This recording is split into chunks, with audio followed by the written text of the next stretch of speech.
어느 주일날 아침에 주일학교에 새로운 두 자매가 오게 되었습니다. 그런데 같은 학년이라고 하는 거예요. 하나는 생일이 4월 8일이고 한 자매는 생일이 4월 20일이고 어찌 된 일일까? 같은 학년인데 자매라고 하는데 생일의 날짜가 다르네요. 전사님이 물어보니까 둘 중에 하나는 양자라고 하는 거예요. 그래서 전사님이 궁금해서 물어봤어요. 너희 둘 중에 하나는 너희 둘 중에 누가 양자냐? 전사님 저희도 궁금해서 저희 아빠에게 물어봤어요. 아빠, 우리 둘 중에 누가 양자예요? 아빠가 대답하기를 아빠도 누가 양자인지 모른단다. 너희 둘을 너무나 사랑하기 때문에 아빠도 누가 양자인지 분간이 안 되고 잃어버렸단다. 우리 하나님의 자녀이며 하나님의 양자 아니겠습니까? 이것이 우리 하나님 아버지의 마음이죠. 우리 주님의 마음이죠. 차별하지 않고 구별하지 않고 똑같이 하나님의 택함 받은 자녀로 우리를 사랑하시는 아버지의 마음이죠. 우리에게는 마음이라고 하는 것이 있습니다. 마음이란 무엇일까? 마음은 보이지도 않고 또 볼 수도 없는데 우리는 이 마음 때문에 힘들다, 어렵다, 불편하다, 마음이 상했다 이런 말을 많이 합니다. 깨지고 상한 이 세상을 살아가면서 우리는 저마다 상처를 얼마나 많이 받는지 모릅니다. 그래서 마음이 힘들고 어렵고 그래서 잠언서 4장 23절에 그런 말씀이 있습니다. 그 무엇보다도 내 마음을 지켜라. 그 마음이 바로 생명의 근원이기 때문이다. 그래서 우리는 그런 말을 많이 합니다. 마음을 단단히 먹으라. 부산 말인데 전 충청도 사람이라 마음을 단단히 먹거라.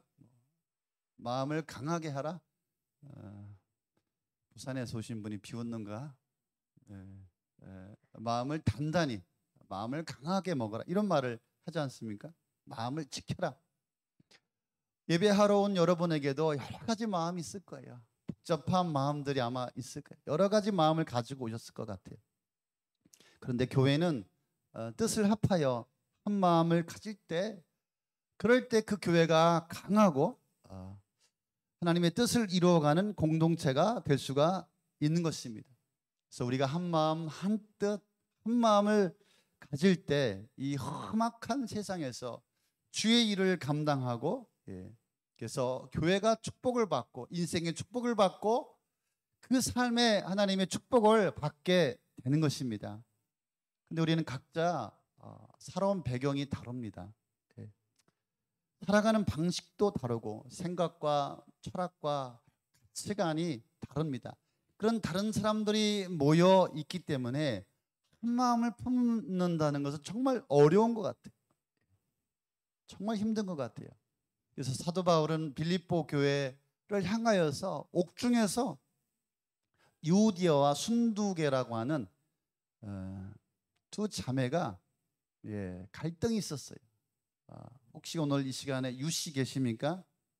순씨, 유씨와 순씨가 하나가 되기를 바라는 거예요. 그리스도의 마음으로 하나가 되기를 사도 바울은 감옥에서 그들에게 권면하고 있습니다. 저는 잠언서 4장 23절에 마음은 생명의 근원이다.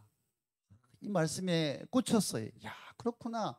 마음먹기에 따라서 살기도 하고 죽기도 하고 하나님의 치유를 받기도 하고 하나님의 응답을 받기도 하고 어떤 사람은 시험 들기도 하고 마음이 상하기도 하고 저주를 받기도 하고 하나님을 떠나가기도 하고 버림받기도 하고 그런데 마음먹기에 따라서 사명을 감당하게도 되고 하나님 앞에 쓰임받기도 되고 그 축복의 인생으로 변하는 놀라운 삶으로 하나님께서 역사해 주시기도 한다라고 하는 것입니다.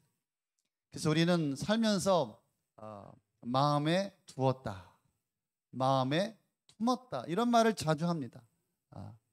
마음을 품는다는 것은 어떤 뜻일까? 오늘 5절에 보니까 여러분 안에서 이 마음을 품으십시오. 그것은 곧 그리스도 예수의 마음이기도 합니다. 예수님의 마음은 어떤 마음일까? 예수님의 마음을 품는다는 것은 무엇일까? 여러분 알고 계십니까? 우리는 주님을 본 적도 없고 만난 적도 없는데, 나에게 말한 적도 없는데 어떻게 우리가 주님의 마음을 알고 주님의 마음을 품을 수가 있겠습니까? 주님의 마음을 품는다는 것은 무슨 의미인지 여러분 설명할 수 있겠습니까? 마음에 품었다는 여러 가지 의미가 있습니다. 생각을 품을 때, 소중한 무엇인가를 가슴에 새길 때, 아니면 내 속으로, 내 마음 속으로 끌어들일 때 그것을 품는다, 품었다라고 우리는 이야기할 수가 있겠습니다. 그래서 사도 바울은 빌립보 교회 성도를 향하여서 이 마음을 품으라, 이 마음을 품으라고 하는 것은 나의 마음을 예수님의 마음으로 바꾸라고 하는 것이죠. 예수님의 마음은 곧 예수님께서 사셨던 예수님의 삶을 말할 수가 있습니다. 그러니까 주님께서 사셨던 삶처럼 우리가 살아야 한다. 그래서 주님의 마음을 품는다는 것은 우리의 삶을 바꾸고 주님께서 사셨던 그 삶을 사는 것. 다시 말하면 내 마음을 예수님의 마음으로 교체하라고 하는 것이죠. 그래서 내 마음에 있는 것들을 버리고 내 마음에 있는 것들을 치우고 예수님의 마음으로 채운다라고 하는 것이죠. 그렇습니다. 우리가 예수님의 마음을 갖지 못하면은 우리는 내 마음을 가지고 자기 주도적인 삶을 살아갑니다. 하나님의 백성이 자기 주도적인 삶을 살 때 자기의 생각과 자기의 고집과 자기의 뜻과 자기의 마음으로 살아갑니다. 그럴 때 교회를 세울 수가 없습니다. 교회란 여러분 자신이 또 교회고 이 공동체가 교회 아니겠습니까? 그렇기 때문에 우리는 주님의 마음을 가지려고 하는 그런 연습과 훈련들이 필요하다라고 하는 것입니다. 우리가 품어야 할 예수님의 마음은 어떤 마음일까? 오늘 6절, 8절에 보니까 죄인을 구원하시려고 자신의 전부를 버리신 예수님의 마음이 오늘 6절, 8절에 이렇게 설명하고 있습니다. 한번 같이 읽어보겠습니다. 그는 하나님의 모습을 지니셨으나 하나님과 동등함을 당연하게 생각하지 않으시고 오히려 자기를 비워서 종의 모습을 취하시고 사람과 같이 되셨습니다. 그는 사람의 모양으로 나타나셔서 자기를 낮추시고 죽기까지 순종하셨으니 곧 십자가에 죽기까지 하셨습니다. 자기를 포기하는 마음입니다. 자기를 낮추시고 죽기까지 순종하셨으니 곧 십자가에 죽기까지 하셨습니다. 한 영혼을 살리기 위해서 자기 자신을 다 버리신, 자기의 전부를 내어주시는 삶이 바로 예수님의 마음입니다. 그리스도는 하나님의 본체이고 하나님과 동등된 분이시다. 태초부터 계셨고 만물이 그를 말미암지 않고는 지음받은 것이 하나도 없다. 창조주 하나님이 인간의 몸으로 이 땅에 오셨습니다. 그래서 피주세계에 오시니 당연히 적합한 인생으로 오시게 되었고 주님은 죄인의 옷을 입으시고 죄인이 되셨습니다. 그래서 하나님의 권리를 다 포기하셨습니다. 그 모든 권리가 사라지게 되었습니다. 자기 주장, 자기 소유를 주장할 권리, 자기의 어떤 권세를 누릴 권리, 자기의 의지를 관철할 그런 권리, 이런 것들이 다 사라지게 되었습니다. 그래서 자기를 버리시고 자기를 주장하지 않고 아버지의 뜻에 따라 십자가에 죽으시면서 불평한 적이 없으십니다. 그래서 모든 것을 버렸으니 이 세상에 미련둘 것이 없습니다. 이것이 바로 예수님의 마음입니다. 사람들은 자기를 포기하지 못합니다. 자신의 자존심, 자신의 욕심, 자신의 권리, 자신의 기득권, 자신의 안위, 물질을 포기하지 못합니다. 작은 것도 손에 보려고 하지 않습니다. 그래서 우리가 한뜻 한 마음을 품는 것은 어떤 훌륭한 조직이나 프로그램으로 되는 것이 아닙니다. 아무리 사역부서장, 아무리 목자, 아무리 집사를 세운다 할지라도 안 되는 것이죠. 그래서 우리 모두가 다 사랑하는 성도님들이 그리스도 십자가의 마음을 품어야 되는 것입니다. 십자가의 은혜 안에 들어가야 되는 것입니다. 3절 4절의 말씀해 보니까 예수님의 마음을 품지 못하면 어떤 일이 일어나는지 말씀하고 있습니다. 3절 한번 읽어보겠습니다. 무슨 일을 하든지 경쟁심이나 허영으로 하지 말고 겸손한 마음으로 하고 자기보다 서로 남을 낮게 여기십시오. 또한 여러분 자기 일만 돌보지 말고 서로 다른 사람들의 일도 돌보아 주십시오. 아멘. 나에게 있는 것 때문에 온전히 예수님을 따르지 못하게 한다라고 하는 것입니다. 내 안에 있는 것 때문에 예수 안에 있는 자들과 함께 하나 될 수가 없다라고 하는 것이죠. 그래서 내 안에 있는 것들은 다툼과 허영과 경쟁심과 욕심과 이기심이라고 하는 것이죠. 그래서 이 마음을 버리지 못하면은 예수 안에서 아무것도 할 수가 없다. 오늘 서리 집사, 사역부서장, 우리 목자몽요, 나의 것을 내려놓지 못하면 예수 안에서 아무것도 할 수 없다. 그래서 공동체의 하나됨을 방해하는 요소는 다툼과 허용과 교만과 이기주의다. 절대로 한 마음을 품을 수가 없다. 그래서 공동체가 하나 되는 것은 겸손한 마음, 낮아진 마음, 자기보다 남을 낮게 여기는 마음, 자기 일을 할 뿐만 아니라 남을 돌볼 수 있는 마음, 기다려주는 마음, 배려하는 마음, 이해하는 마음, 양보하는 마음, 긍휼히 여기는 마음, 용서하는 마음. 그럴 때 공동체가 건강하게 만들어지고 주님의 마음을 품은 공동체가 될 줄로 믿습니다. 그래서 2절에 예수님의 마음을 품어야 한다. 같이 읽어볼까요? 여러분이 같은 생각을 품고 같은 사랑을 가지고 뜻을 합하여 한 마음이 되어서 내 기쁨이 넘치게 해 주십시오. 아멘. 예. 여러분, 목사 슬프게 하지 마십시오. 기쁘게 해주십시오. 사도 바울이 감옥에 있는데 빌립보 교회 성도를 생각할 때 싸우고 있으니까 힘들었어요. 그런데 그 교회가 든든히 세워져 갈 때 그는 감옥에 있어도 기쁘다라고 고백할 수가 있는 것이죠. 예, 성도들이 힘들게 하면 목사 암 걸립니다. 사모님 막 암 걸리고, 예, 절대로 저는 그런 일 당하고 싶지 않습니다. 목사를 기쁘게 해주십시오. 예, 예수님의 마음을 품은 자들의 특징이 있습니다. 이들은 어떤 상황 속에서도 하나됨을 깨트리지 않는다라고 하는 것입니다. 아무리 어려운 일이 있어도, 아무리 힘든 일이 있어도, 어떠한 일을 만날지라도 예수님의 마음을 가지면 하나됨을 깨트리지 않는다. 공동체를 깨트리지 않는다라고 하는 것입니다. 그래서 같은 생각, 같은 사랑, 같은 뜻을 품을 수 있기를 바랍니다. 반대는 뭡니까? 다른 생각, 다른 사랑, 다른 뜻이죠. 이런 것들을 가지고 절대로 하나님을 기뻐하게 하는 삶을 살아갈 수도 없고 공동체를 세울 수도 없고 축복을 받을 수도 없다라고 하는 것입니다. 많은 분들이 이제 교회 신앙생활하면서 목사님 제 생각에는 이런 말을 많이 합니다. 좋은 의미도 있지만 때로는 우리가 조심해야 될 필요도 있다라고 하는 것입니다. 그래서 우리는 자신의 생각보다 교회를 먼저 생각해야 합니다. 자기 자신보다 영혼을 생각하고요. 자기 자신보다 성도를 생각하고요. 나 자신보다 우리 다음 세대, 우리 자녀들을 생각하고요. 공동체를 생각하고요. 수많은 영혼들을 생각해야 합니다. 교회의 미래를 생각해야 합니다. 그래서 주님을 닮아가려고 주님의 마음을 쫓아가는 사람은 주님의 마음을 가져야 합니다. 그래서 예수님의 마음으로 같이 하고 예수님의 사랑으로 예수님의 뜻으로 합하여 한 마음으로 헌신해야만 합니다.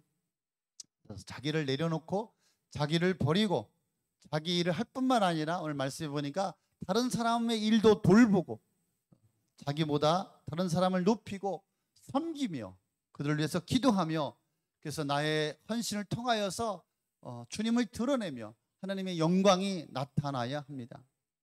네 번째, 예수님의 마음을 가진 자들을 사용한다. 예수님의 마음을 가진 자들을 하나님은 축복하신다라고 하는 것입니다. 9절 11절 우리 같이 한번 더 읽어보겠습니다. 그러므로 하나님께서는 그를 지극히 높으시고 모든 이름 위에 뛰어난 이름을 그에게 주셨습니다. 그리야 하늘과 땅 위와 땅 아래에 있는 모든 것들이 예수의 이름 앞에 무릎을 꿇고 모두가 예수 그리스도는 주님이시라고 고백하여 하나님 아버지께 영광을 돌리게 하셨습니다. 아멘. 예수님 자기 자신을 버리시고 아버지 심정을 품고 죽기까지 복종하여 구원을 이루었더니 모든 이름 위에 뛰어난 이름이 되게 하시고 그 예수의 이름을 높이고 그 예수의 헌신과 죽음과 순종을 통하여 우리 하나님 아버지께서 영광을 받으셨다. 아멘. 이처럼 예수님의 마음을 가진 자를 사용하여 구원의 사역을 이루어 가시는 줄로 믿습니다. 그래서 예수님의 마음으로 수고하고 헌신하고 충성하는 자들을 하나님께서 높이시고 존귀하게 여기시고 그들을 인정하여 주십니다. 예수님의 마음을 가진 자들을 축복합니다. 할렐루야. 그래서 정말 영광스러운 존귀한 이름 인정받는, 그래서 하나님 아버지께서 나의 사역과 삶을 통하여 영광을 받으시는 그런 놀라운 귀한 일들이 고도 구주께 많이 일어나기를 바랍니다. 적용해 보겠습니다. 결론입니다. 여러분의 마음에는 어떤 마음이 있습니까? 내 안에는 누가 들어 있습니까? 여러분 마음은 지금 어떻습니까? 주님의 마음으로 채워져 있습니까? 나의 마음, 늘 돈만 생각하는 사람은 그 마음 속에 돈밖에, 술 먹을 생각하는 사람은 늘 술만, 도박하는 사람은 늘 그 마음에 도박할 생각뿐이죠. 여자를 생각하는 사람은 늘 여자 생각만, 게임 생각하는 사람은 늘 게임만. 제가 젊었을 때 바둑에 미쳤었습니다. 주식에 미쳤었습니다. 그래서 하루 종일 날밤새면서 주식과 바둑에 빠져 있었어요. 바둑을 너무 두어서 주식을 너무 많이 해서 이제 나이 먹으니까 눈이 안 보입니다. 눈이 멀어가고 있어요. 우리 청년들 조심하시기 바랍니다. 젊었을 때 게임에 너무 빠져 있으면 나이 먹으면 눈이 안 보여. 그래서 9급에서 2급 되려니까 얼마나 날밤 새는지 몰라. 주식을 또 그냥 주식을 또 얼마나 했는지, 얼마나 열심히 했으면은 치질 걸려 버렸어. 주식 오래 하면 치질 걸립니다. 절대 주식에서 이길 수가 없습니다. 여러분의 마음은 어떤 마음입니까? 무엇이 여러분의 마음을 채우고 있습니까? 세상 성공만을 바라는 사람들, 세상의 성공만을 생각하고 주님은 없는 것이죠. 우리가 지금 어디에 미쳐 있느냐? 나의 삶을 주도하는 세력은 무엇인가?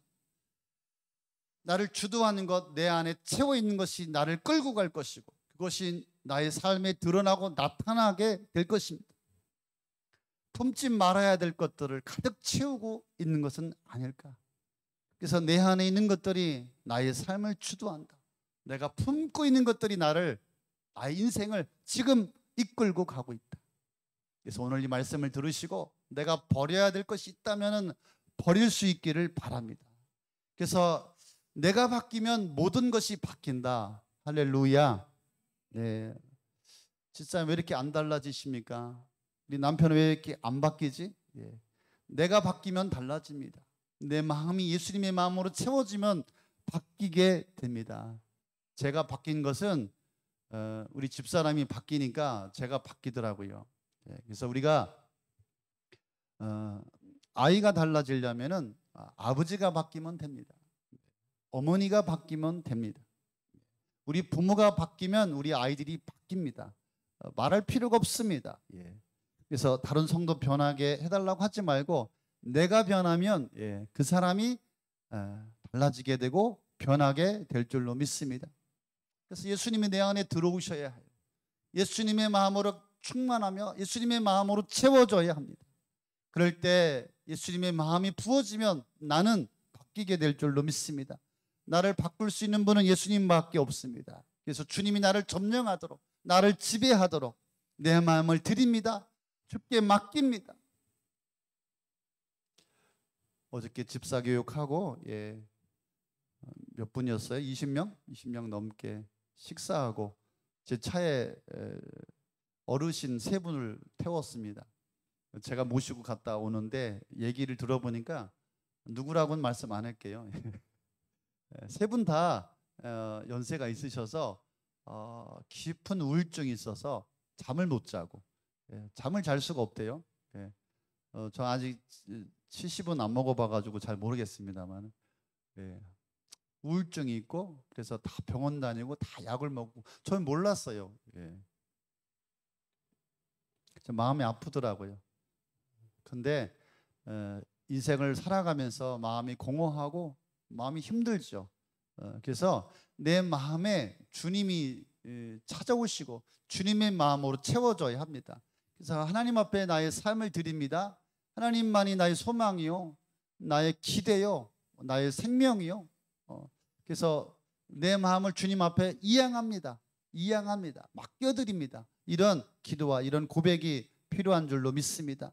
그래서 내 마음을 주님께 드려야 나의 마음을 바꾸어 주십니다. 그래서 내가 먼저 버릴 수 있어야 합니다. 허영과 경쟁심과 교만과 이기심을 버려야 합니다. 그래서 사랑과 겸손과 순종으로 채울 수 있기를 바랍니다. 그래서 다른 사람을 먼저 생각할 수 있기를 바랍니다. 여러분이 주님의 마음을 가졌다면은 그 시작은 다른 사람 생각이라고 하는 것입니다. 이기주의와 안이기주의의 차이점이 뭡니까? 이기주의는 나부터잖아요. 안이기주의는 너부터. 당신을 먼저 생각합니다. 정수민 강사님이 제가 열심히 사역하니까 노래를 불렀어요. 목사님 영화를 보여주고 싶다고. 자기가 갈 사람이 없어서 그랬나? 함께 가자. 노래를 불러서 갔어요. 그래서 아바타 보셨습니까? 전 참 인상이 깊었어요. 아바타에서 그들의 인사는 뭔지 아십니까? 우리는 안녕하십니까? 식사하셨습니까? 하잖아요. 아바타에서 뭔지 아십니까? 나는 당신을 봅니다. 너무 멋지더라고요. 너무 감동이었어요. 나는 당신을 봅니다. 우리 그리스도인들이 그랬으면 좋겠어요. 나는 당신을 봅니다. 나는 당신을 생각합니다. 아멘.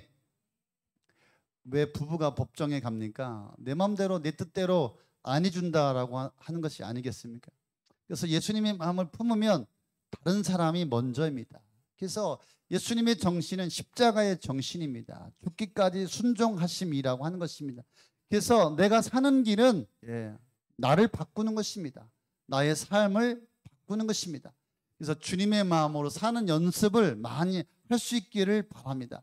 내가 바뀌면 주께서 나를 높여주시고 내 주변이 달라지고 나도 복을 받게 되고 다른 영혼도 복을 받게 되는 것입니다.